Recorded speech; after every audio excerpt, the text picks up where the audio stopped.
Greetings, brethren. Now we all know Martin is the worst bot on chess.com. Rated 250, he doesn't have much going for him. You play against him when you lose 10 games in a row and you really want to beat up on somebody. He doesn't win that often, but sometimes he does.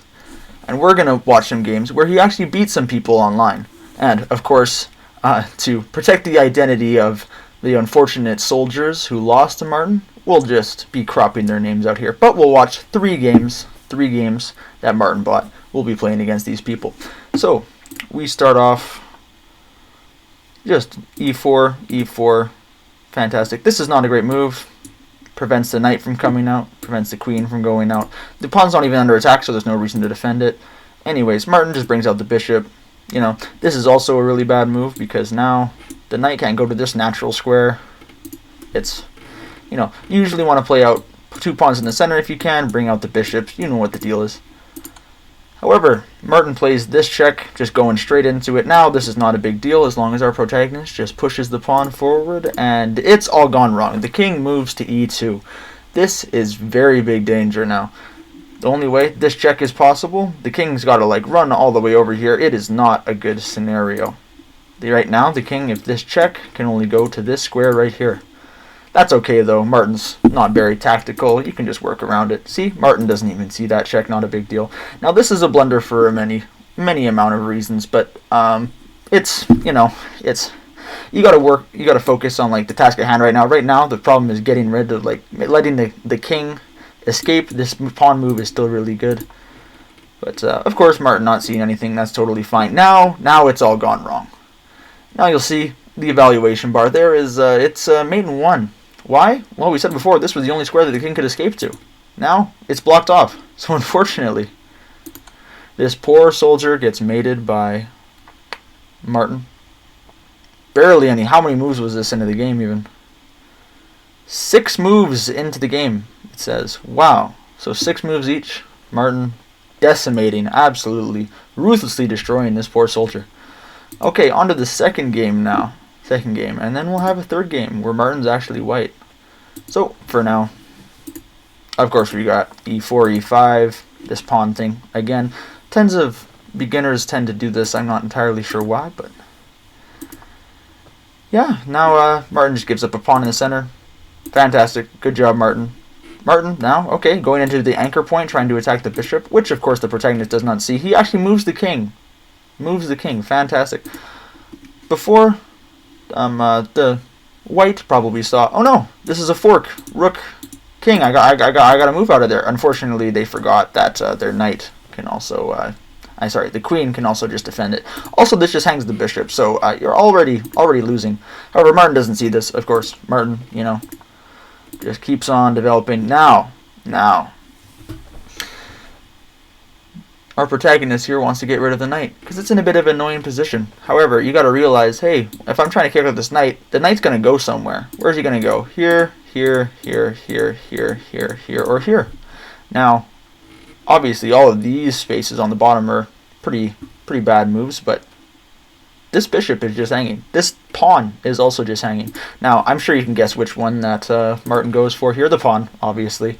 Tactical advantage to be up 1 point of material instead of 3. Now, oh, Martin sees a fork of the king and the queen.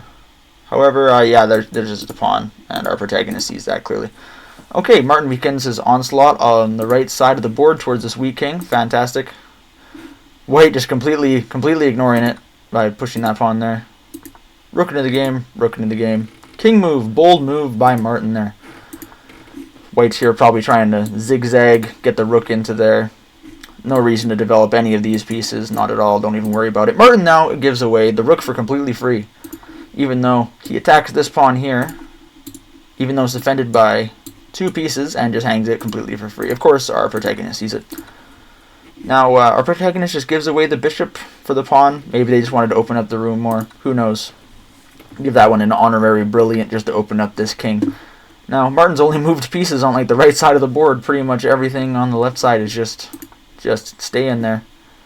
White trying to bring this rook over to attack. Queen over. Sure, there's a check. Oh, now, unfortunately, our protagonist sees the king and the queen on a line, and is like, oh, now I'll just get the queen, I'll win the queen through this check. But unfortunately, yeah, this bishop clearly covering there. Martin does see it too. I wouldn't have been surprised if he missed it. Just keep on moving. Of course, push this pawn here. Might as well. Try to get the rook into the game. Our protagonist does see that this knight's under attack, so that's well played. Unfortunately, yeah, just trying to get the rook into the game, of course. Baby steps, baby steps. Takes the pawn, which isn't even free. Not even free because, yeah, queen obviously just covers, but, of course Martin doesn't see it. Now queen over here. Now it's still just hanging. Still completely just hanging. Not really, because there's this rook move here that is mate. But, you know, will white see it? Who knows? Martin plays this nice little check here that's been hanging out for a long time. Of course, king, rook, even the bishop. You want to take the rook here because this is the only threat that you have here, and then you can win the knight afterwards. Moves the king up. Of course, now Martin will take the rook here, and Martin actually takes the queen. I mean, takes the knight with the queen instead of the rook.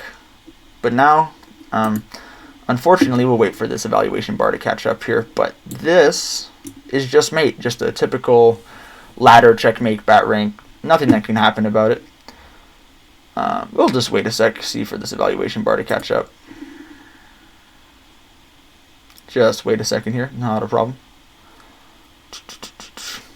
I'm sure you guys believe me. Anyways, decides to give this check instead of playing that mate. Yeah, of course it updated then. Decides to give this check instead of playing that mate. So, but obviously the queen just defends. Got to take back with the bishop, but now Martin's just up 2 pieces after all of that. Of course, there's still some counterplay. You have this pawn on the side of the board. You want to push that to the end to make a queen. So that's what our protagonist should be doing over here. Martin just gives away the knight for free. Fantastic. Of course, just check the king and lose your rook in one move. Not a problem. Martin doesn't see it, though. Martin's too Chad for that. Martin, in fact, gives away his bishop as mercy for this person because he knows about the onslaught he's about to give him. Of course, you want to push this pawn every single time. You just want to get it over there. Bring the rook behind the pawn. Fantastic. Of course, our protagonist is going to do some shenanigans on the side of the board here. Martin gives a check. Free pawn. Fantastic. Rook, you know. Okay. Moving the rook. Moving that pawn. Still not moving this pawn. This pawn is going absolutely nowhere. Okay. Oh, yeah, that was a free pawn, of course. Still want to push this pawn. However, you got to be worried about he finally listens and pushes this pawn. However, you see on the evaluation bar there, it's just mate in 1. Right down there. Waited all of this time to push this pawn to try and make a queen. Just does nothing, but pushes his pawn on the exact move that Martin can deliver a checkmate back there. Good job, Martin. Sorry, you poor soldier who lost to him. And now we're on to our third game. Martin's actually white. Martin plays e3. Do not play e3. Please do not play e3. Alright. This pawn probably should have just been pushed to attack this knight, but that's okay. Everything is going fine. Doesn't even... Okay, our protagonist here pushes this pawn to attack the knight, but instead he just gives away the bishop for free. So now there's 2 hanging pieces. Oh, takes and moves the king. Moves the king. So he moved this bishop over to that square just so he could manually bring his king over for some manual castling. Fantastic. Knight still hanging, but of course our protagonist doesn't see it because there's no way that a bot would give away 2 pieces in 1 move completely for free. Here, I like this position. Both knights under attack, defended by these knights. Obviously, best move is just to take this so that it's just an equal trade, but for some reason we're playing Connect 4 with the horses now. Playing Connect 4 down the middle line with the knights. For some reason. I have no idea why. Martin moves the king because why not? Absolutely. Anchoring in the bishop. Sure. Attacking the knight. Sure.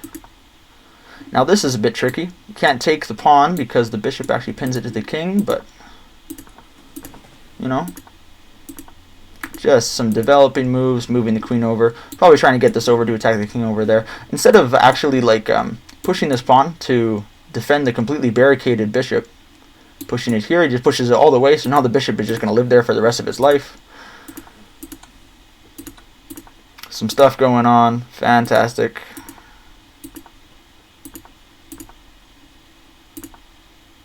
Now this is one of the moves of all time. This is crazy. So here, everything is defended. This defended by the pawn. Of course, if you move this, it's pinned to the queen.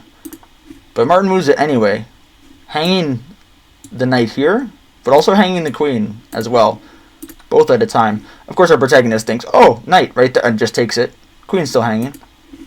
Martin realizes his mistake, still loses the rook, but our protagonist decides not to take it. Not a problem. Planting the knight there, not a bad move at all.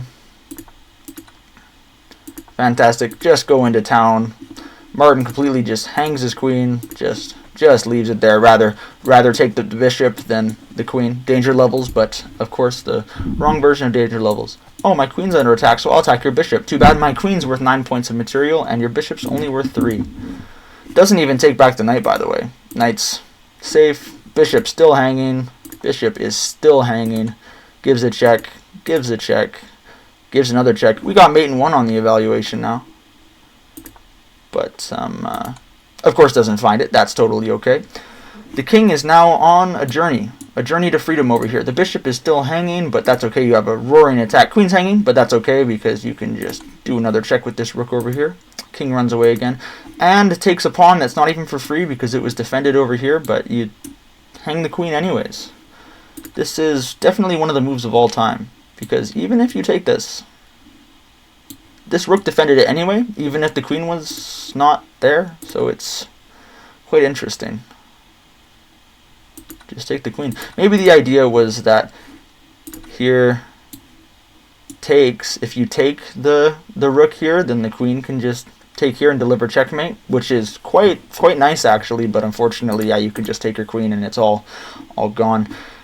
Decides to get rid of the bishop here because the bishop is still hanging after all this time. Might as well take something with it. Now, of course, the pawn for rook trade is just something beyond our capability of understanding, of course.